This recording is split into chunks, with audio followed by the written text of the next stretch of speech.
let's start off with let's just talk about Oblivion really quick. How about that? All right, guys. So if you're unaware, Bethesda has officially confirmed that the Oblivion remaster is in fact real. It is real, ladies and gentlemen. All of the conversations that we have been having over the last week or two. Has it been about a week or two? Like something like that. All the conversation that we've been having about this remaster is officially confirmed to be real. Okay, now we weren't sure because obviously when the game was first leaked, it was leaked as a remake. It wasn't leaked as a remaster. But now we do know for sure that it is a remaster. And apparently they are going to be revealing the game themselves tomorrow.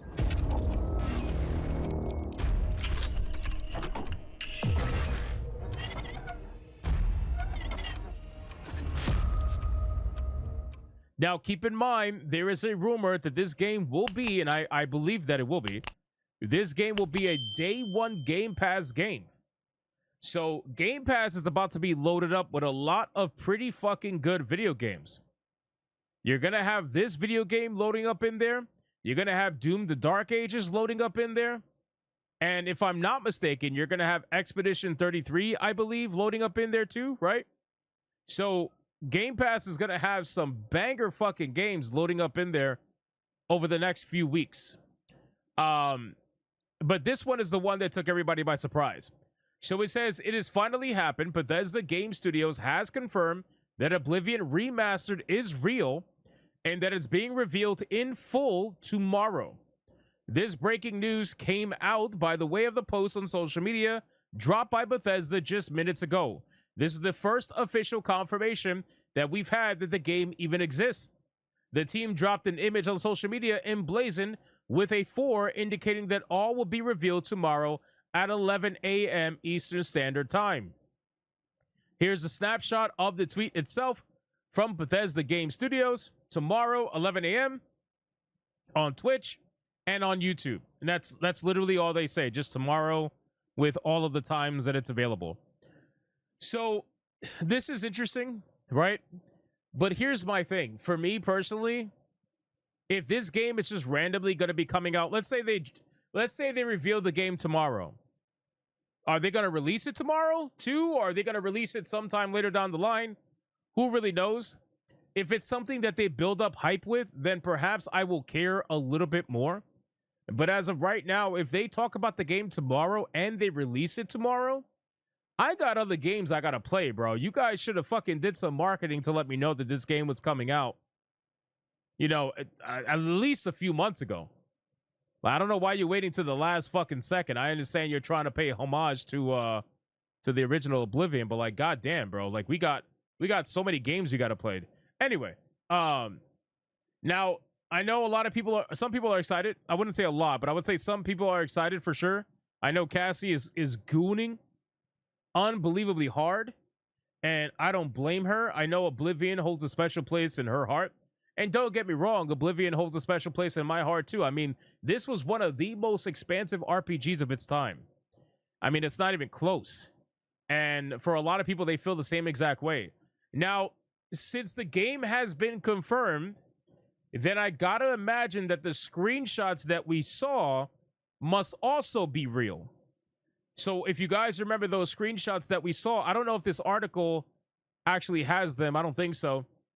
But the screenshots that we saw a couple of days ago, they must be real. I gotta imagine.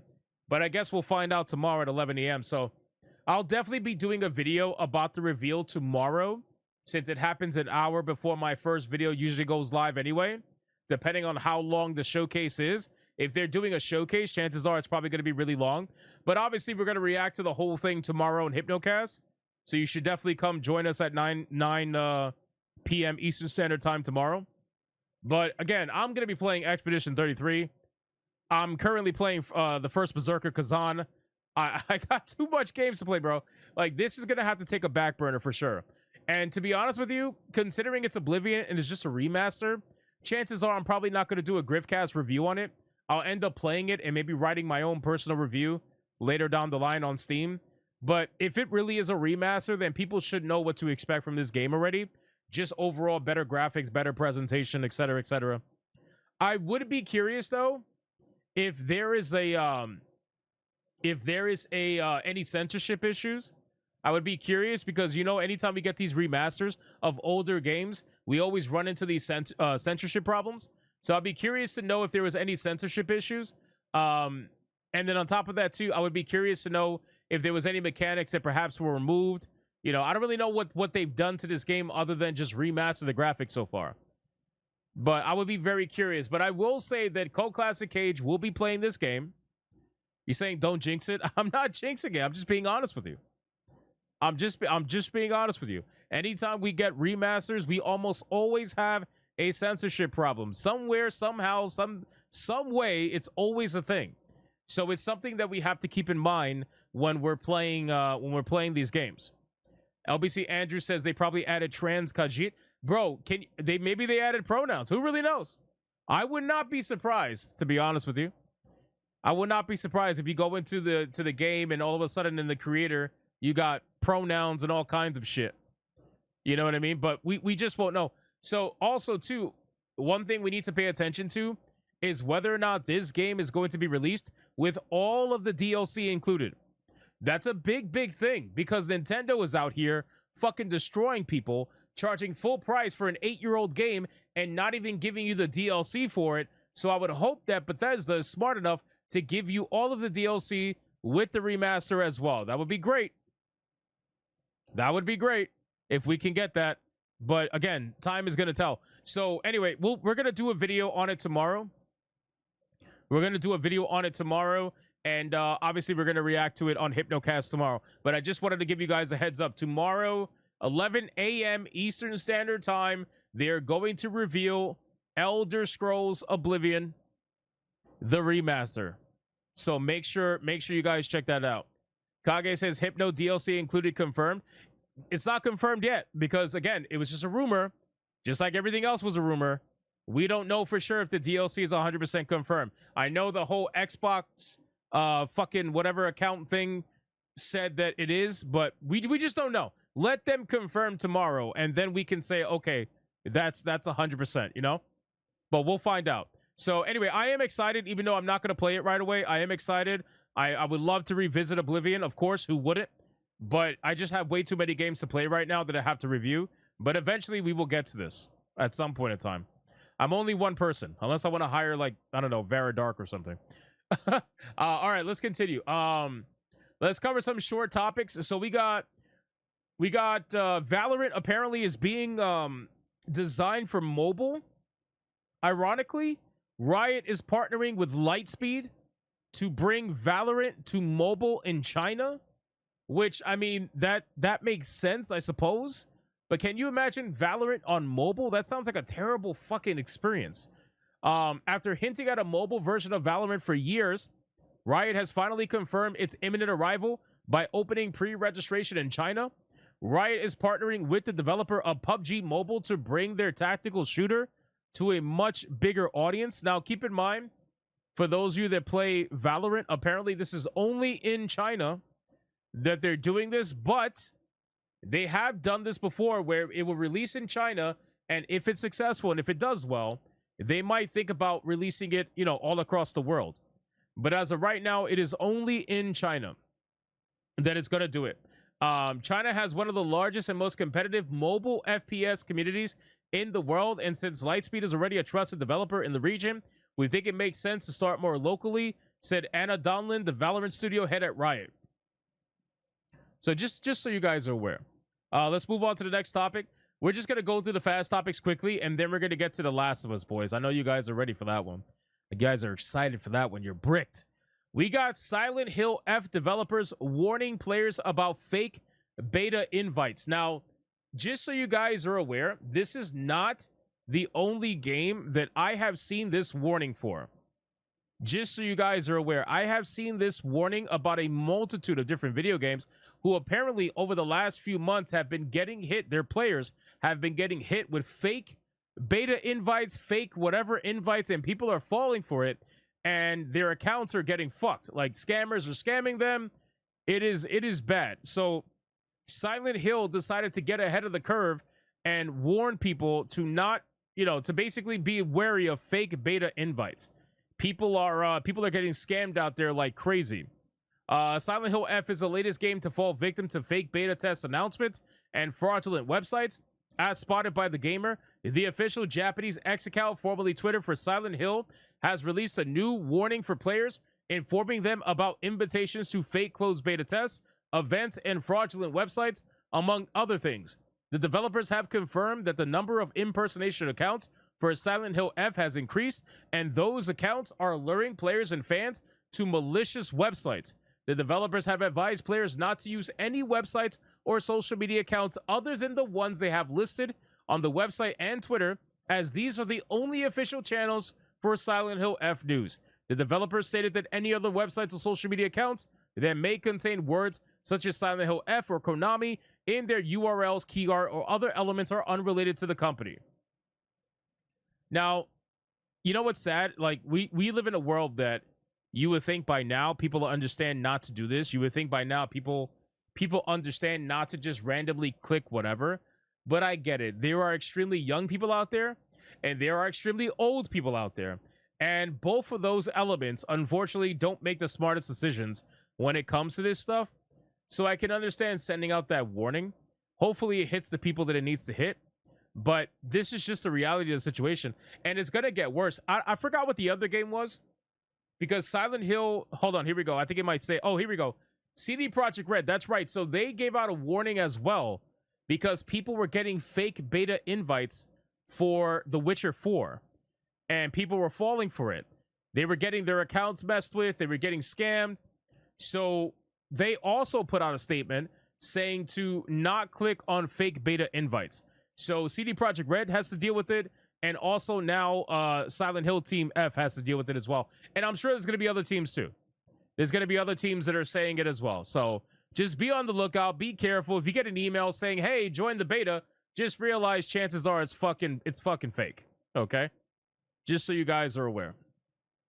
Oh, here we go. Another one.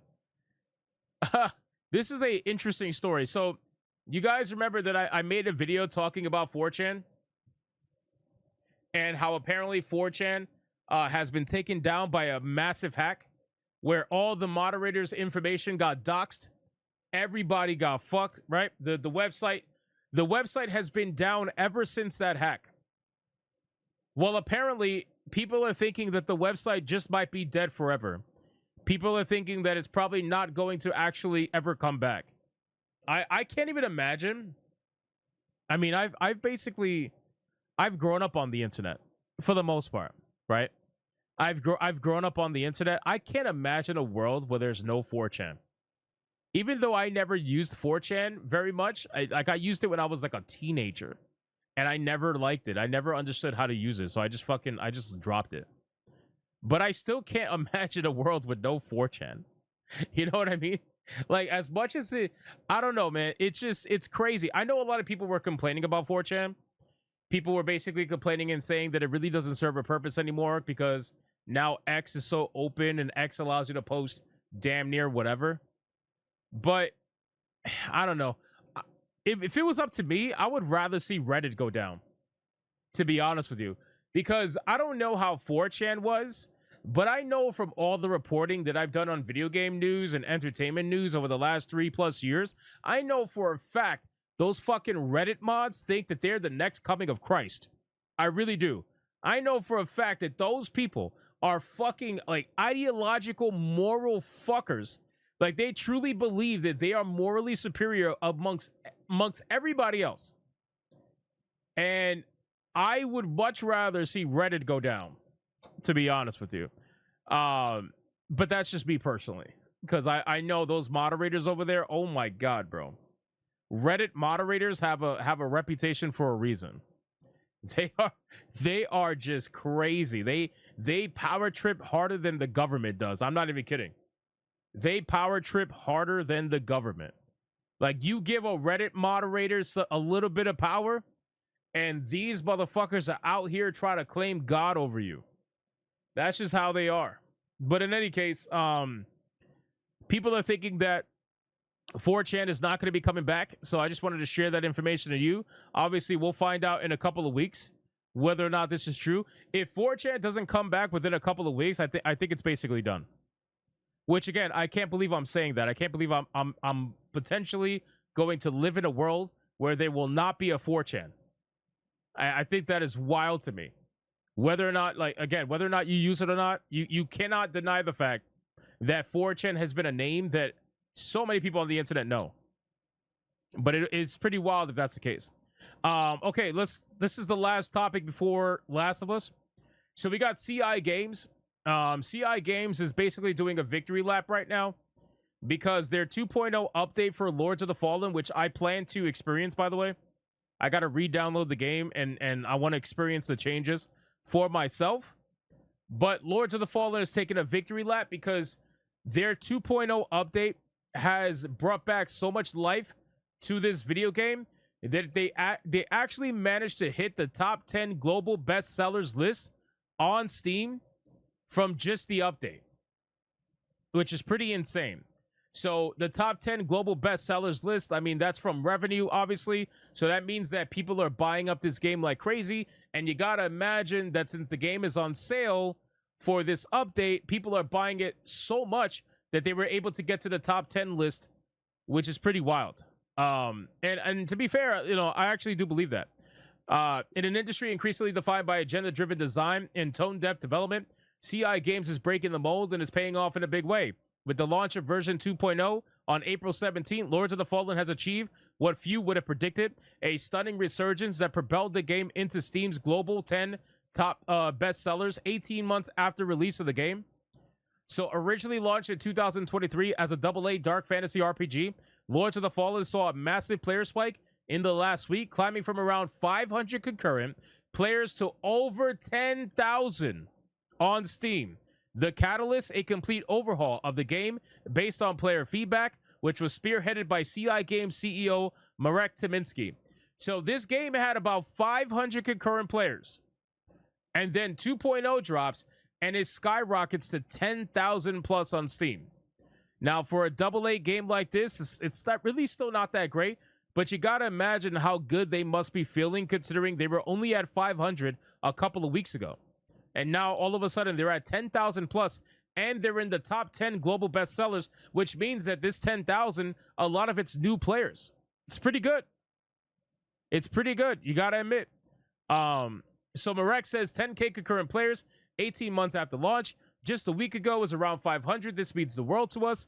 Thank you to everyone who believes, supported, and stuck with us. We'll never stop showing up for you always. And it says that kind of authenticity and responsiveness is rare in modern gaming, and gamers are rewarding it. Now, listen, man, I've always been highly skeptical of Marek because Marek, in my opinion, he gives off hardcore Yorch Torch vibes, right? He gives off hardcore, like, I realized what is good for press. I realized what is good for PR. I realize what I should be saying. So I'm going to make sure I keep saying it and hopefully reap the benefits. You know what I mean? I'm not going to call him a grifter necessarily. I'm just going to say that the guy is trying to pass off his knowledge and realization of what actually sells as like, oh, I genuinely just want to take care of gamers. I don't really believe that because, again, this company who made Lords of the Fallen, this company that changed body type A and B to male and female, they were still the ones who put body type A and B to begin with. They still did it. And, you know, everything that's being changed, they're the ones who put it in the game in the first place. And now they're starting to change everything. And it's his posts that really make me skeptical because he's running around here and he's like, gamers. And anytime somebody does that, I immediately think of Yorch Torch. And it's like, gamers with a comma. Is this what you want? You know, it's just weird. But again, at the end of the day, listen, if he's giving people what they want and he's making money for it, congratulations. That's great. That's fantastic. I can never hate on that, right? If he's experiencing, and you know what? Here, I'll say this. This is just proof that giving gamers what they want, you will benefit from it. You know what I mean? Like, giving gamers what they want has brought this game from 500 players concurrently to 10,000 players plus.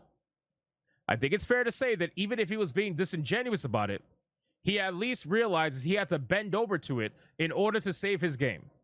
So the power of gamers has won regardless of whether or not he's being genuine or not. It doesn't matter. Like, him being genuine doesn't change the fact of whether or not they were actually successful by giving gamers what they wanted. John Rare says, I feel like it's a bait and switch at the end. So here's my biggest issue with this, right? My biggest issue with this is that even though he is giving gamers what they want for his game, and he is reaping the benefits of it, I need you guys to understand that his upcoming game, his upcoming Lords of the Fallen game, whatever the sequel is, I need you guys to understand that it is not looking good right now. Simply for the fact that he has a massive investment that was made into his game from Epic Games, and Epic Games is known for all their fucking nonsense. And not only that, the upcoming Lords of the Fallen sequel is going to be exclusive to Epic Games. He's not even going to release it on fucking Steam, which is a major problem. So even though he's doing everything right currently, I feel like people are going to get fucked in the future on the second one. Well, technically the third, because this is the second one, but you guys get what I'm saying. The sequel to whatever this one is. He has a massive investment in his company and in his video game, not just his company, in his video game. They have invested a sizable portion. He won't say how much, but it must be enough for them to be exclusive on Epic Games. Just so you guys are aware. So again, we could celebrate his decisions on this game. That's great. But it sounds to me like he's trying to put people into his ecosystem in the hope that he can convince enough people to move over to Epic Games when he releases the sequel, whenever that ends up happening. That is the main reason why I am extremely sus about this. But again, other than that, what he's doing is fine, and it shows that, you know, that's exactly what people want. So I guess we'll follow up with this and see exactly what happens. But congratulations to the team. You know, by doing what you should have done from the beginning, you got your players back, or at least some of them anyway. All right. Let's move on to the next topic, which is going to be about The Last of Us.